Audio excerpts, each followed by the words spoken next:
Good morning everybody. Success point Deoband में आपका स्वागत है। तो आज की इस वीडियो में हम करते हैं जीके सीरीज सेकेंड। देखना, कल की हमने वीडियो में किया था सीरीज फर्स्ट हुआ था उसमें, और क्वेश्चन हमारे 1 to 50 हुए थे, 1 से 50 तक के क्वेश्चन। आज हम आगे बढ़ते हैं सीरीज सेकेंड। तो सीरीज सेकेंड में हमारे हो जाएंगे 51 to 100 क्वेश्चन, है ना। 51 से 100 तक क्वेश्चन करेंगे। देखना, परीक्षा के दृष्टिकोण से बहुत ही महत्वपूर्ण क्वेश्चन हैं और विभिन्न परीक्षाओं में क्वेश्चन पूछे गए हैं, उन पर हमने कलेक्शन तैयार किया है। खैर, क्वेश्चन देखते हैं। क्वेश्चन नंबर 51, सूर्य के अपेक्षाकृत ठंडे भाग जिसका तापमान 1500 डिग्री सेंटीग्रेड होता है क्या कहलाता है। तो इसमें आंसर दिया है सौर कलंक। सौर कलंक को इंग्लिश में हम कहेंगे सन स्पॉट। क्या कहेंगे? Sun spots, SPOTS, sun spots. देखना, चित्र में दिखाया गया है, इसमें कुछ धब्बे दिखाई दिए गए हैं। ये क्या है? धब्बे, स्पॉट्स हैं। ये धब्बे दिखाई दिए हैं। तो धब्बों का जो तापमान है अपेक्षाकृत कम होता है। वैसे तो सूर्य की जो बाहरी परत है इसका तापमान 6000 डिग्री सेंटीग्रेड होता है, सूर्य की इनर कोर का लाखों में तापमान होता है। लेकिन जो स्पोर्ट्स दिखाए गए हैं ये धब्बे, इनकी कोई जगह भी निश्चित नहीं, कहीं भी हो सकते हैं। इस धब्बे को अगर जूम करके हम देखते हैं तो चित्र में दिखाया गया है, इसका तापमान यहाँ के मुकाबले कम होता है। इसका बाहर का आउटर का ज्यादा हो जाएगा, इसका यहाँ का तापमान कम होगा। ये विभिन्न प्रकार के स्पोर्ट्स हैं कुछ, ये देखे गए। ये कहा जाता है कि ये लगभग 21 या 22 वर्षों में एक बार दिखाई देते हैं, या तो 21 में या 22 वर्षों में, और इनका कोई निश्चित स्थान नहीं है।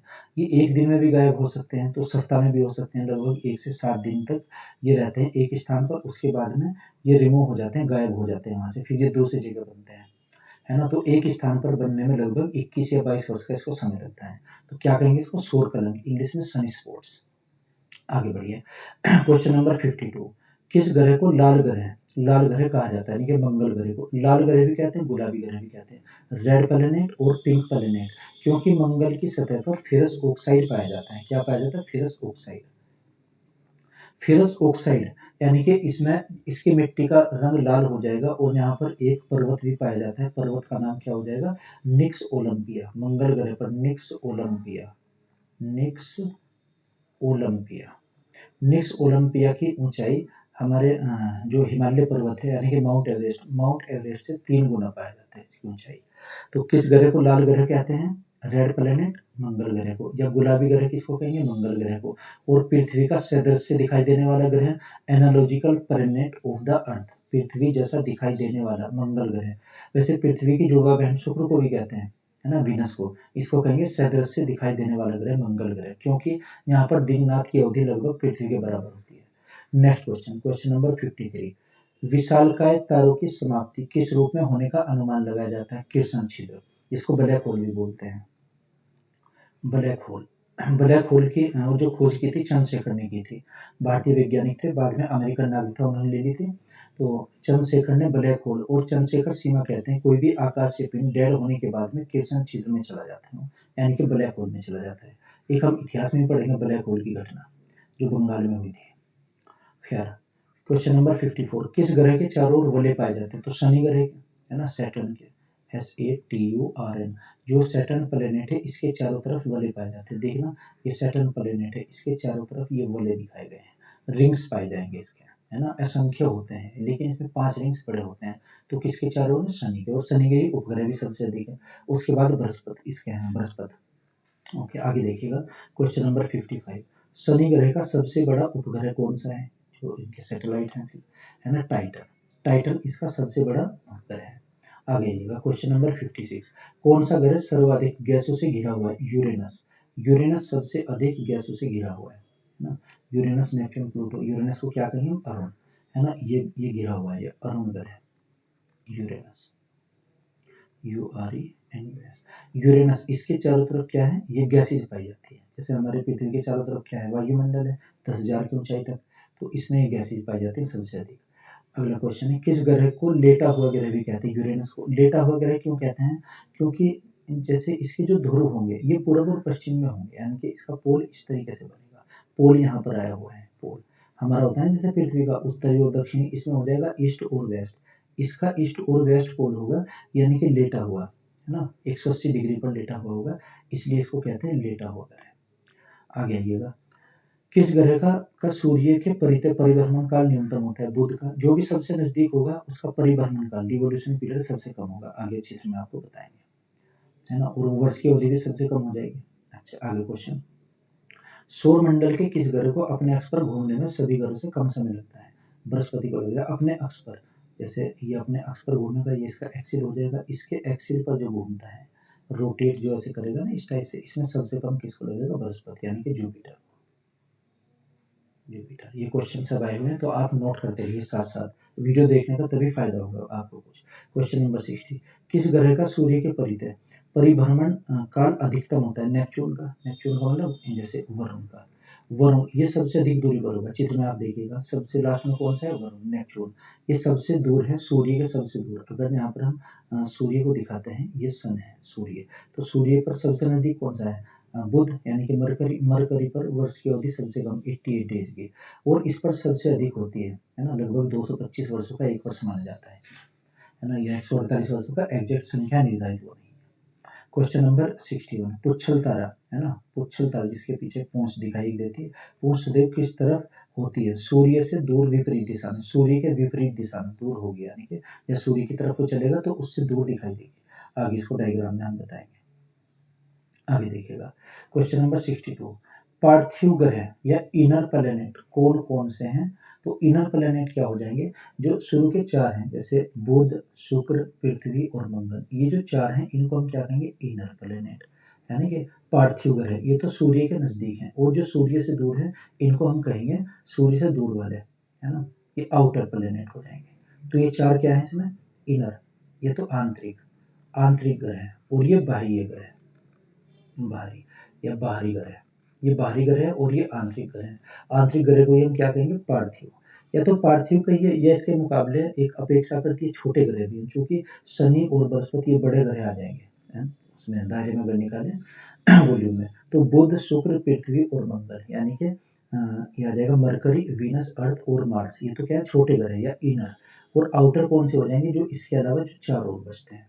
तो अगला क्वेश्चन है, सूर्य से सबसे दूर और निकट के ग्रह कौन कौन से हैं? सबसे दूर कौन सा हो जाएगा? नेपच्यून, ये सबसे दूर का ग्रह हो जाएगा। और सबसे निकट का कौन सा है? ये आ जाएगा इसमें, यानी कि बुध ग्रह सबसे निकट है, जो नंबर 1 पर होगा, और ये नंबर 8 पर है। 8 वाला सबसे दूर होगा, 1 वाला सबसे नजदीक होगा। 64, प्लूटो क्या है? एक बोना ग्रह प्लूटो। प्लूटो को हिंदी में हम कहेंगे यम, यम या कुबेर नाम होगा इसका, कुबेर। ये दोहरी गति किया करता था, दोहरी गति मतलब इस टाइप से होगी, ये सूर्य के भी चारों ओर करेगा सन के, और ये पृथ्वी के भी चारों ओर करता है। तो दोहरी गति अब उपग्रह की श्रेणी में रखा गया कुबेर को, और बोना ग्रह भी कहते थे। आज की डेट में ये ग्रह नहीं है प्लूटो। क्वेश्चन नंबर 65, किस ग्रह को सुबह का तारा कहा जाता है? शुक्र ग्रह को मॉर्निंग स्टार और इवनिंग स्टार, सुबह को कहा जाएगा वीनस को, यानी कि शुक्र को सुबह का तारा और शाम का तारा ये कहा जाएगा, क्योंकि सुबह और शाम को दिखाई देता है अगर टेलीस्कोप से देखा जाए हमारी पृथ्वी से। और चमकीला ग्रह भी कहेंगे इसको, चमकीला ग्रह, सुबह का तारा, सांझ का तारा, पृथ्वी की जुड़वा बहन, ट्विन सिस्टर ऑफ द अर्थ, या इसी को हम कहेंगे उल्टा ग्रह। जैसे हमारी पृथ्वी पूर्व से ये पश्चिम से पूर्व की तरफ घूमती है, ये पूर्व से पश्चिम की तरफ, यानी कि इसमें सूर्य पश्चिम दिशा में दिखाई देगा। हमारे यहाँ पृथ्वी पर क्या है? सूर्य पूर्व में दिखाई देता है, क्योंकि हम जो यह अर्थ ये पश्चिम से पूर्व की तरफ घूमती है इस तरीके से। जैसे अगर ये हम अपनी अर्थ लगाएंगे, क्या है अर्थ, ये पश्चिम से पूर्व घूमती है, लेकिन जो ये ग्रह है शुक्र, ये पूर्व से पश्चिम उल्टी दिशा में ऐसे घूमता है, तो इसलिए इसको उल्टा ग्रह भी कहते हैं। तो सुबह का तारा, शाम का तारा, पृथ्वी की जुड़वा बहन, चमकीला तारा, गर्म ग्रह, या फिर कहेंगे उल्टा ग्रह। आगे, किस ग्रह को संध्या का तारा कहते हैं? वही शुक्र को morning star, evening star. Question number 67, सौर मंडल का सबसे चमकीला ग्रह कौन सा है? वही शुक्र ग्रह हो जाएगा, जो अभी आपको बताया। ओके, आगे बढ़ते हैं। क्वेश्चन नंबर 68, 68 में क्या है? सबसे कम घनत्व वाला, सबसे कम घनत्व वाला ग्रह कौन सा है? शनि। हमारा घनत्व कितना है? जैसे पृथ्वी का घनत्व 5.5 g/cc, इसको बोलते हैं। अगर पृथ्वी एक मिट्टी का ऐसा टुकड़ा लिया जाए जिसकी लंबाई, चौड़ाई, ऊंचाई कितनी है? 1 सेंटीमीटर अगर हो जाए तो इसका कितना निकलेगा? 5 ग्राम, 5.5 ग्राम इसका वजन निकलता है। सबसे कम किसका है? शनि का। और सबसे अधिक किसका है? पृथ्वी का। पृथ्वी के बाद मंगल ग्रह का। अच्छा, क्वेश्चन नंबर 67, अस्त होते हुए सूर्य के लाल वर्ण का होने का कारण क्या है? तो लाल क्यों दिखाई देता है? पृथ्वी के वायुमंडल में प्रकाश का परिकीर्णन, प्रकाश स्कैटर्ड होता है इसमें, क्योंकि एक बिंदु पर पड़ता है, विभिन्न दिशाओं में स्कैटर्ड हो जाता है ऐसे, इसके कारण। क्वेश्चन नंबर 70, पृथ्वी से चंद्रमा का कितना प्रतिशत भाग दिखाई देता है? 57। पृथ्वी से चंद्रमा का 57% भाग, क्योंकि चंद्रमा हमारी पृथ्वी का एक क्या है, उपग्रह, और चंद्रमा पृथ्वी के चारों ओर चक्कर लगाते हैं, और पृथ्वी किसके चारों ओर चक्कर लगाती है? सूर्य के चारों ओर, यानी कि चंद्रमा भी दोहरी गति करता है। क्वेश्चन नंबर 71, सूर्य से दूरी के क्रम में पृथ्वी का कौन सा स्थान है? पृथ्वी के दूरी के स्थान तीसरा स्थान। पहला स्थान किसका? मंगल, इसका आ जाएगा बुध का, दूसरा शुक्र का, तीसरी हमारी पृथ्वी होती है। अगर ये सूर्य है सन, तो पहले तो इसका आ जाएगा मरकरी, फिर वीनस, फिर अर्थ, ये होगा हमारी पृथ्वी का स्थान, ये आ जाएगा तीसरा स्थान। क्वेश्चन नंबर 72, किस ग्रह को नीला ग्रह कहते हैं? पृथ्वी को नीला ग्रह कहते हैं, क्योंकि ये ऊपर से देखने पर समुद्र, चूंकि 70% यहाँ पर ओशियन है, 70, तो इसलिए उसका रंग गहरा नीला दिखाई देता है। 73, यूरेनस ग्रह की खोज किसने की थी? विलियम हर्शेल ने की थी। ज्यादातर ग्रह की खोज विलियम हर्शेल ने की थी, और ये वैज्ञानिक थे, ब्रिटेन के वैज्ञानिक थे। यूरेनस यानी कि याद आएगा अरुण ग्रह की खोज, ये अरुण ग्रह। 74, कौन से ग्रह सूर्य से पश्चिम की ओर परिक्रमा करते हैं? तो दो ग्रह आपको बताया ना उल्टा ग्रह, एक तो यूरेनस, अरुण और शुक्र, ये उल्टे ग्रह होते हैं और ये उल्टी दिशा में, इन पर अगर सूर्य देखा जाए, यानी कि मॉर्निंग पश्चिम में होती है, जैसे ये है ना, ये ग्रह बनाएंगे तो ये इस तरीके से घूमते हैं अपनी दूरी पर उल्टा, ये ईस्ट से वेस्ट तक, ईस्ट टू वेस्ट, पूर्व से पश्चिम, इसलिए सूरज इनमें पश्चिम में दिखाई देता है। जैसे हमारे यहाँ पर क्या है, पृथ्वी पर सूर्य कहाँ पर निकलेगा? सूर्य पूर्व में निकलेगा, इसमें क्या पश्चिम में निकलेगा, तो इसलिए इन दोनों को उल्टा ग्रह कहा जाता है। तो पश्चिम से पूर्व की ओर ये हो जाएगा। तो कौन से ग्रह को पश्चिम से की ओर जो परिक्रमा करेंगे? ये शुक्र और यूरेनस, यानी कि एक आ जाएगा वीनस और एक अरुण इसमें। क्वेश्चन नंबर 75, गैनीमेड, गैनीमेड कहिए गैनीमेडा, गैनीमेडा किस ग्रह का उपग्रह है? बृहस्पति का, यानी कि आ जाएगा इसका जुपिटर का, जुपिटर का एक ग्रह है। अच्छा, क्वेश्चन नंबर 76, इसमें अंतरिक्ष में कुल कितने तारामंडल हैं? तो तारामंडल कितने, ये आ जाएंगे 89। ये क्वेश्चन कल भी रिपीट था, कल की वीडियो में भी इसके बारे में बताया गया है। तो कितना हो जाएंगे? 89। अगला क्वेश्चन है, सूर्य का पृष्ठीय तापमान कितना आंका गया है? लगभग 6000 डिग्री सेंटीग्रेड। और अभी जो हमने पहला क्वेश्चन किया था जिसमें 1500 डिग्री है, वो 1500 डिग्री उसके धब्बों का है, जो सूर्य के अंदर धब्बे बताए गए, और जो हमें ये दिखाई देगी उसके सबसे बाहरी आउटर लेयर, उसका तापमान कितना है? 6000 डिग्री सेंटीग्रेड। हमारी पृथ्वी के जो अंदर का भाग है, कोर जिसको हम कहेंगे, या क्रोड, उसका तापमान भी 6000 ही होता है। वैसे पूरे सूर्य का तापमान लाखों में होता है ना, मिलियंस में इसका तापमान। ओके, अगला 78 क्वेश्चन, सूर्य के रासायनिक मिश्रण में हाइड्रोजन का परसेंट कितना है? हाइड्रोजन 81%। सूर्य किसका कंपोजिशन है? सूर्य में हाइड्रोजन और हीलियम होता है ना, हाइड्रोजन हीलियम, तो हाइड्रोजन कितना पाया जाता है? 81%। आगे क्वेश्चन, किस ग्रह को सौंदर्य का देवता कहा जाता है? शुक्र ग्रह को, है ना, बताया ना आपको, शुक्र ग्रह जो होगा वीनस, वीनस सौंदर्य का देवता, यानी कि इसको चमकीला ग्रह, ये सबसे चमकीला और गर्म ग्रह होता है, और सूर्य से दूसरे नंबर की दूरी पर होता है शुक्र, तो सौंदर्य का देवता ग्रह। क्वेश्चन नंबर 80, सौर मंडल का सबसे ठंडा ग्रह कौन सा होगा? जो भी सूर्य से सबसे अधिक दूर होगा। सबसे अधिक दूर कौन सा है? नेपच्यून, नेपच्यून का मतलब वरुण, वरुण ग्रह सबसे ठंडा होगा, बर्फीला ग्रह भी कहते हैं इसको, नेपच्यून को। ओके, आगे आइए, क्वेश्चन है 81, हेलीपुच्छल तारा, हेलीपुच्छल तारा कितने वर्ष बाद नजर आता है? 76 ईयर्स। ये क्वेश्चन बहुत बार पूछा गया है विभिन्न परीक्षाओं में, इंपॉर्टेंट क्वेश्चन है। इसकी खोज एडमंड हेली ने की थी, ब्रिटेन के एक भूगोलविद थे एडमंड हेली, हेली नामक वैज्ञानिक के नाम पर इनका नाम हेली पड़ा था। देखना, ये चित्र में दिखाया गया है, अगर यहाँ पर देखें, इसमें एक टेल दिखाई देगी, एक पूंछ दिखाई देगी, है ना, ऐसे दिखाई दे रही है। तो इसकी खोज कब की गई थी? 1705 में, नीचे देखिएगा, सर्वप्रथम 1705 में अंग्रेज खगोल विज्ञानी एडमंड हेली द्वारा पहचाना गया, तथा बाद में इसके नाम पर इसका नाम हेली पुच्छल तारा पड़ा था, धूमकेतु, है ना। हेली धूमकेतु भीतर सौरमंडल में आखिरी बार 1986 में देखा गया था। ये भी क्वेश्चन आए होंगे भैया, इसको आप नोट कीजिएगा कि लास्ट टाइम कब देखा गया था, 1986 में दिखाई दिया, और यह अगली बार सन 2061 में दिखाई देगा।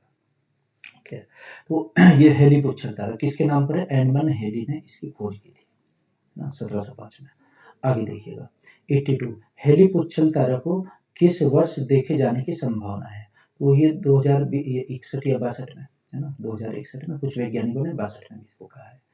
83, हेली पुच्छल तारा अंतिम बार कब देखा गया था? 1986 में देखा गया था अंतिम बार, ये आपको बताया यहाँ पर। ओके, आगे देखते हैं, ग्रहों की गति के नियम किसने प्रतिपादित किया था? केपलर ने। केपलर ने कहा था ग्रहों की गति कि सूर्य के चारों ओर सभी जो ग्रह हैं वो चक्कर लगाते हैं। तो आगे देखिएगा इसमें 85 क्वेश्चन, कौन से ग्रह मंगल और यूरेनस के मध्य स्थित हैं? बृहस्पति और शनि। उसमें जो आपको बताना क्लियर, मध्य मंगल के और यूरेनस यानी कि अरुण के बीच बीच में कौन से? बृहस्पति, जुपिटर और शनि। जुपिटर और सैटर्न उसके बीच में आ जाएंगे। ये मंगल ग्रह है और ये यूरेनस है, ये तो मार्स है और ये यूरेनस, इनके बीच बीच में कौन से? बृहस्पति और शनि। ये कौन सा है? बृहस्पति ग्रह और ये शनि ग्रह है दूसरा, इनके बीच में दो आ जाएंगे। क्वेश्चन नंबर 86, अपने परिक्रमा पथ पर पृथ्वी लगभग किस मध्य वेग से सूर्य के चारों ओर चक्कर लगाती है? 30 किलोमीटर प्रति सेकंड। 30 किलोमीटर प्रति सेकंड की गति से चक्कर लगाती है, परिक्रमा करती है अपने पथ पर। 87, मंगल पर जीवन की उपस्थिति के लिए कौन सी एक अवस्था सबसे सुसंगत है? बर्फ घटकों और हिम शीतलन जल की उपस्थिति। ये बताया जाए कि वहां पर हिमखंड भी पाए जाते हैं, उस पर एक पर्वत भी है। मंगल ग्रह पर पर्वत का नाम क्या है? निक्स ओलंपिया। निक्स, निक्स एक नाम याद रखिए, निक्स ओलंपिया। ओलंपिया। और यहाँ की मिट्टी कैसी पाई जाती है? गुलाबी या लाल रंग की, इसीलिए इसको लाल ग्रह भी कहते हैं। तो निक्स ओलंपिया वहां पर पर्वत भी है और हिम भी पाई जाती है, इसलिए जीवन की संभावना वहां पर ज्यादा है। क्वेश्चन नंबर 88, सूर्य में कौन सा तत्व सर्वाधिक पाया जाता है? हाइड्रोजन। हाइड्रोजन अभी आता है 81%। उसके बाद कौन सा? हीलियम शेष बचा हुआ है। 89, उल्का क्या है? उल्का पिंड है ना, बाह्य अंतरिक्ष से पृथ्वी के वायुमंडल में प्रविष्ट हुए द्रव्य अंश। देखना ऐसे कोई खगोलीय पिंड जो गति करते हुए पृथ्वी के वायुमंडल में, जैसे हमारी अर्थ होती है ना, अर्थ की 5 लेयर पाई जाती है। जैसे हमारी अर्थ है तो अर्थ के ऊपर 5 लेयर, जिसको वायुमंडल, क्षोभमंडल, ये होता है संताप मंडल, मध्य मंडल, आयन मंडल और बहिर्मंडल। यानी कि ये आ जाएगा ट्रोपोस्फीयर, ये आ जाएगा स्ट्रेटोस्फीयर, मेसोस्फीयर, आइनोस्फीयर और ये एक्सोस्फीयर। भूगोल में आपको समझाएंगे और भी। और वायुमंडल की ऊंचाई कितनी होती है? मैक्सिमम 10,000 किलोमीटर तक। ये 10,000 किलोमीटर वायुमंडल की ऊंचाई है हमारी पृथ्वी से ऊपर की तरफ। तो 5 लेयर्स होती हैं, 3, 4 और 5। उसके ऊपर फिर स्पेस आ जाएगा, SPAC, स्पेस यानी कि अंतरिक्ष आ जाएगा। तो हमारे वायुमंडल की 5 लेयर होती है, troposphere, stratosphere, mesosphere, ionosphere, exosphere, है ना। तो ये भी एग्जैक्ट उसमें बताएंगे भूगोल में आपको। क्या है इसमें? उल्का पिंड क्या होते हैं? जब भी कोई बाहर से कोई आकाशीय पिंड, कोई भी एस्ट्रोनॉमिकल बॉडीज होगी जो गैस से या धूल से, डस्ट से, कहीं से भी बनी हो सकती है, वो हमारे वायुमंडल में जब प्रवेश करती है तो घर्षण बल लगता है, फिर इसमें चमकीले दिखाई देते हैं, तो उनको हम क्या कहेंगे? उल्का पिंड। उल्का पिंड क्या होंगे? अंतरिक्ष से आए हुए ऐसे पिंड जो हमारी पृथ्वी के वायुमंडल में प्रवेश कर जाएंगे किसी तरह, वो यहाँ पर आ जाएंगे। ठीक है जी। आगे क्वेश्चन नंबर 90, सूर्य में कौन सा न्यूक्लियर ईंधन होता है? सूर्य में हाइड्रोजन होता है, अभी आपको बताया 80%, 81% लगभग हाइड्रोजन होता है, बाकी सब हीलियम होता है। आगे क्वेश्चन इसमें 91 क्वेश्चन 91 देखते हैं, पृथ्वी की आयु निर्धारण में हम कौन सी विधि का प्रयोग करते हैं? यूरेनियम डेंटिंग विधि का। यूरेनियम से क्वेश्चन आया है, यूरेनियम अपने अर्धायु काल में किस में परिवर्तित होता है? शीशे में। शीशे में विभाजित हो जाएगा। तो जो एज होती है ना 50 या लगभग हजारों वर्षों, करोड़ों वर्षों में होती है, उसकी आयु का हम निर्धारण जो करते हैं वो यूरेनियम डेंटिंग विधि से करते हैं। तो क्वेश्चन नंबर 92, संध्या तारे का उदय क्या निरूपित करता है? पूर्व दिशा को, जो शाम को हमें दिखाई देता है कि पूर्व दिशा की ओर, जैसे ये होंगे ना यहाँ पर ईस्ट, वेस्ट, नॉर्थ और साउथ, तो ये तारा इधर दिखाई देगा पूर्व दिशा में, उससे हम दिशा का एक अनुमान लगाते हैं। क्वेश्चन नंबर 93, सौर मंडल में कौन सा ग्रह अत्यधिक तीव्र है ना? बुध। बुध सबसे जल्दी चक्कर लगाते हैं, 88 दिन में एक चक्कर लगाए गए, 88 दिन में सूर्य के चारों ओर, तो इसकी स्पीड कुछ ज्यादा होती है। 94, बुध ग्रह सूर्य की एक परिक्रमा कितने दिनों में करता है? आपको बताया 88 डेज में। क्वेश्चन नंबर 95, हमारी आकाशगंगा के केंद्र में स्थित अत्यधिक गुरुत्वाकर्षण का वह क्षेत्र जो अपने क्षेत्र में आने वाले प्रत्येक पदार्थ को अपनी ओर खींच लेता है, उसको क्या कहते हैं? ब्लैक होल, है ना। कृष्ण विविध या ब्लैक होल, इसकी खोज किसने की थी? चंद्रशेखर ने की इसकी खोज, और भारतीय वैज्ञानिक थे जो बाद में अमेरिका में चले गए। तो ये है ना, कोई भी एस्ट्रोनॉमिकल बॉडी डेड होने के बाद या मृत होने के बाद कहाँ पर चली जाएगी? वो कृष्ण क्षेत्र में चली जाएगी ना, ब्लैक होल में। आगे क्वेश्चन है, बृहस्पति ग्रह का सबसे बड़ा उपग्रह कौन सा है? गैनीमेड। जो उपग्रह होगा बृहस्पति का, यानी कि जुपिटर का सबसे बड़ा उपग्रह कौन सा हो जाएगा? गैनीमेड। अच्छा, आगे 97, पृथ्वी अपनी धुरी पर घूमती है, यह सर्वप्रथम किसने प्रतिपादित किया था? कोपरनिकस ने। कोपरनिकस एक वैज्ञानिक थे यूनान के, इन्होंने कहा था कि पृथ्वी अपनी धुरी पर घूमती है। ओके, 98 क्वेश्चन, किस ग्रह के सर्वाधिक उपग्रह हैं? बृहस्पति। देखना ये कहीं पर बुक्स में शनि भी लिखा हुआ है, शनि है ना, तो शनि के सर्वाधिक होते हैं। हो सकता है कि ऑप्शन में शनि ना हो तो फिर उसके बाद बृहस्पति आ जाएगा। ओके, और पृथ्वी के कितने? एक उपग्रह। मंगल के कितने? दो उपग्रह। फेबोस ओडिपस मंगल के उपग्रह। 99, सूर्य के बाहरी सतह क्या कहलाती है? कोरोना। सूर्य की सबसे बाहर की सतह कोरोना। कोरोना, देखना ये आज वाला कोरोना नहीं है, पृथ्वी की जो हमें दिखाई देता है सूर्य की सबसे बाहरी कोरोना, तो जो हम देखते हैं वो कोरोना कहलाती है परत। आगे क्वेश्चन नंबर 100, 100 पर देखते हैं।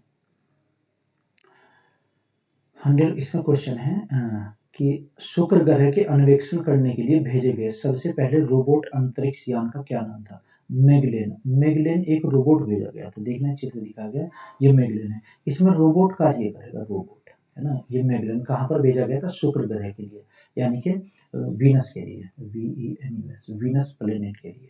मैगलेन अंतरिक्ष यान शुक्र की सतह का मानचित्र, ग्रह और गुरुत्वाकर्षण को मापने के लिए 4 मई 1989 को नासा के द्वारा भेजा गया था। 1989 में इसमें रोबोट कार्य करेंगे, ये मानव रहित है, इसमें कोई मानव नहीं, वहां पर समझो कि रोबोट गया था। तो इस तरीके से हमारे आज सीरीज सेकंड समाप्त हो जाती है, और कल आपके लिए सीरीज थर्ड लाएंगे। तो हम कोशिश करेंगे कि आपके लिए डेली वीडियोज बना जाए। देखना, वीडियो देखने का लाभ आपको तभी होगा जब आप इसके क्वेश्चन नोट करें नोटबुक में अपनी, क्योंकि जो चीजें बताई जा रही हैं ये भी क्वेश्चन आए हुए हैं सभी, क्योंकि सारी चीजें आपको टाइप करके या इसमें नहीं बताई जा सकती, ये बोल के बताई जा सकती है। तो आप इसको साथ साथ नोट करते रहिए अपनी नोटबुक में। तो मैं आशा करता हूँ ये आपकी समझ आया होगा, अगर नहीं तो आप कमेंट बॉक्स में लिख कर बताइएगा। Okay, thank you.